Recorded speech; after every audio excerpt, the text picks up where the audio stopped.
Hello everyone, welcome to the new chapters, that is first chapter crop production and management. Okay, तो firstly क्या है, the branches of the science that deals with the growing plants and raising livestock for the humans are called agriculture. Means agriculture क्या है, हमारी science की वो branch जो कि कहाँ से डील करती है, जिसके अंदर हम क्या पढ़ते हैं, ग्रोइंग प्लांट्स के लिए. ओके, ग्रोइंग प्लांट्स के बारे में उसको हम क्या बोल रहे हैं, agriculture. with the human population growing at the fast pace and the regular production, appropriate management and distribution of the food are the important steps that are required to be taken. इसके अंदर क्या बता रखा है कि जैसे यानी कि जो ह्यूमन पॉपुलेशन है वो इंक्रीज़ हो रही है डे बाय डे, तो उसके लिए जो प्रॉपर जो रेगुलर प्रोडक्शन है, यानी कि जो हमारे मेनली क्या है कि फूड से रिलेटेड बता रखा है कि जो डिस्ट्रीब्यूशन होगा फूड का और जो मैनेजमेंट होगी उसका, वो हमारे पास क्या है, एक इम्पोर्टेंट स्टेप है, ताकि हम जो कंप्लीट जो पॉपुलेशन है उसको वो एक मैनेजेबल वे से हम क्या कर सकें, जो फूड है वो डिस्ट्रीब्यूट कर सकें. ओके, फिर है हमारा फर्स्टली एग्रीकल्चर इन इंडिया. यानी कि इंडिया के अंदर जो एग्रीकल्चर है मेनली वो कब स्टार्ट हुआ था, इन 1960. ओके, 1960 के अंदर जो कम्प्लीटली एक एग्रीकल्चर का, यानी कि हमारे सामने एक ये बात आई थी कि 1960 के अंदर क्या हुआ था, एक अच्छी तरीके से जो एग्रीकल्चर है यानी कि जो क्रॉप फार्मिंग है वो स्टार्ट की थी. फिर क्या है हमारे पास, crop plants. The crops is a term use to describe a plant that is grown in a field on a large scale. Means crops क्या होती हैं, यानी कि एक लार्ज फील्ड के अंदर, लार्ज स्केल के अंदर हम सिमिलर टाइप्स के जो प्लांट्स हैं उनको ग्रो करते हैं, तो उसको हम क्या बोलते हैं, क्रॉप प्लांट्स. ठीक है, या फिर क्रॉप्स.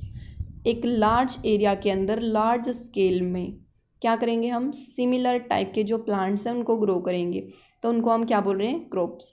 एग्जाम्पल क्या हो जाएंगे, जैसे cereal crops, wheat crops, fruit crops, ये सब क्या हैं आपके डिफरेंट डिफरेंट क्रॉप्स के एग्जाम्पल्स हैं.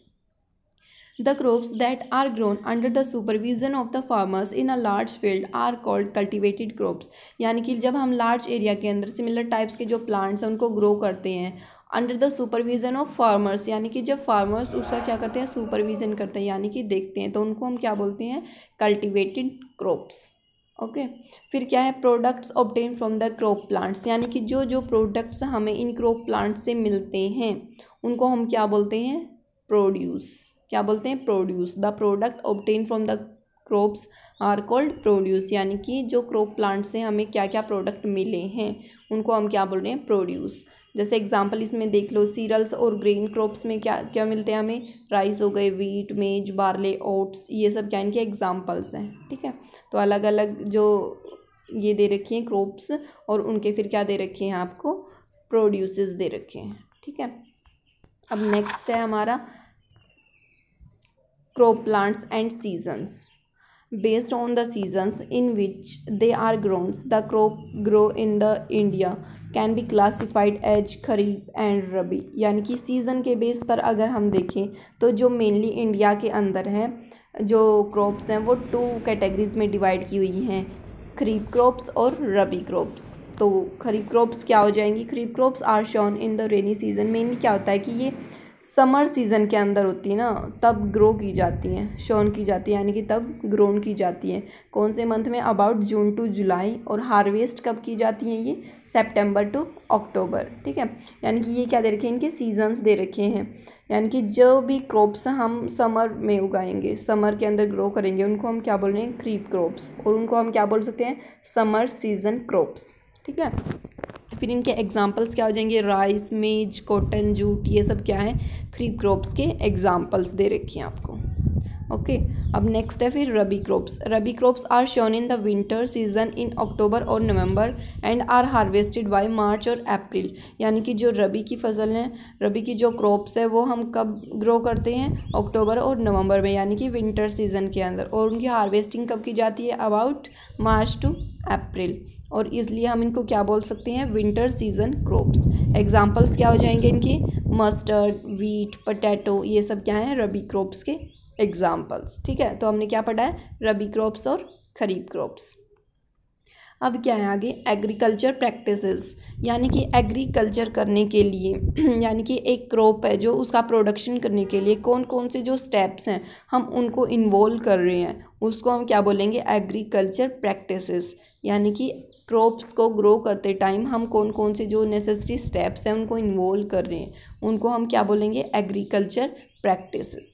तो कौन कौन से स्टेप्स हैं वो, फर्स्ट क्या होगा, सॉइल प्रिपरेशन, यानी कि जो हमारी सॉइल है उसको हमें पहले प्रिपेयर करना पड़ेगा, तभी हम क्या करेंगे, जो कोई भी क्रॉप्स है उसके अंदर ग्रो कर सकेंगे। The quality and the health of the crops majority depend on how the soil is prepared, as it is soil that help in providing proper nutrients, water, oxygen to the plants and also help them to anchor the using their roots. There are certain natural agents too which help in making the soil fertile such as microbes, earthworms, snails etc. Means क्या बता रखा है इसके अंदर कि जो soil preparation है उसको हम कैसे करेंगे कि ताकि जो सॉइल की प्रिपरेशन हम करते क्यों हैं, ताकि जो डिफरेंट जो न्यूट्रिएंट्स है वो हमारी क्रॉप्स है उसको प्रॉपर अमाउंट में है जो मिल सके, क्योंकि उस सॉइल के थ्रू ही क्या मिलता है, जो प्लांट्स होता है वो वाटर एब्जॉर्ब करता है, ऑक्सीजन एब्जॉर्ब करता है, ठीक है। तो इस तरीके से जो प्लांट्स है उसको कंप्लीट न्यूट्रिशन मिल सके, इसलिए हम क्या करते हैं, जो सॉइल होती है उसको क्या करते हैं, एक उसकी प्रिपरेशन करते हैं ताकि हमारी जो सॉइल है वो अच्छे से हो सके। ओके, फिर इसके अंदर यानी कि सॉइल प्रिपरेशन के अंदर कुछ स्टेप्स आते हैं, जैसे फर्स्ट क्या है हमारा, प्लॉइंग और प्लॉइंग और टिलिंग। तो इसके अंदर क्या करते हैं, in order to make sure that soil become fertile uniformly, यानी कि जो हमारी सॉइल है कम्प्लीटली वो अब ये नहीं है कि हमारे फील्ड का एक पार्ट है उसके अंदर सॉइल फर्टाइल है बट जो दूसरा पार्ट है उसके अंदर जो सॉइल है वो फर्टाइल नहीं है। तो इस तरीके से जो सॉइल है उसको कंप्लीट फील्ड के अंदर हम एक यूनिफॉर्म वे से यानी कि एक सेम वे से क्या करेंगे, उसको फर्टाइल बनाएंगे, किसकी हेल्प से, उसको प्लॉइंग करेंगे या फिर टिलिंग करेंगे। अब प्लॉइंग और टिलिंग होता क्या है इस प्रोसेस के अंदर, जैसे ये आपको डायग्राम दिखा रखा है, इसके अंदर क्या होता है कि इस टाइप के हम ट्रैक्टर की हेल्प से भी कर सकते हैं और एनिमल की हेल्प से भी कर सकते हैं, ठीक है। तो इसके अंदर क्या होगा कि जो सॉइल होगी वो क्या हो जाएगी, क्या करेंगे, उसको हम लूज़ करेंगे और उसको क्या करेंगे, turn over again and again, यानी कि उसको बार बार हम एक साइड लेके जाएंगे फिर दूसरी साइड लेके जाएंगे। तो उसको हम क्या बोल रहे हैं, प्लॉइंग। इस मेथड को हम क्या बोल रहे हैं, प्लॉइंग, यानी कि सॉइल को लूज़ करने का वे है ये, ठीक है। फिर क्या है नेक्स्ट वन, लेवलिंग, यानी कि लेवलिंग में क्या करते हैं हम, जो हमारे बड़े बड़े क्या होते हैं, सॉइल के पार्टिकल्स होते हैं, लंप्स होते हैं, यानी कि बड़े बड़े सॉइल के पार्टिकल्स होते हैं, उनको क्या करते हैं, ब्रेक डाउन कर देते हैं छोटे छोटे पार्टिकल्स के अंदर, स्मॉल पार्टिकल्स के अंदर।